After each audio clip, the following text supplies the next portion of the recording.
Maura Murray yra amerikietė dingusi 2004 m. vasario 9 d. vakare po automobilio avarijos 112 maršrute netoli New Hampshire esančio Haverhill miestelio. Jos buvimo vieta lieka nežinoma iki šiol.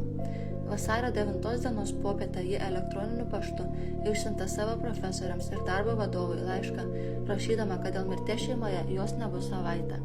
Pasak jo šeimos, jokios mirties šeimoje nebuvo. Apie 7:30 valandos vakare vietinė moteris pranešė apie autoįvykį 112 kelio sankryžoje netoli jos namų. Netoliese gyvenęs pravažiuojantis vairuotojas sustojo įvykio vietoje ir paklausė automobilį vairavusios moters, ar jai reikia pagalbos, o ši atsakė, kad jau išsikvietė pagalbą. Po kelių minučių grįžęs namo vairuotojas pranešė apie avariją avariniams tarnyboms.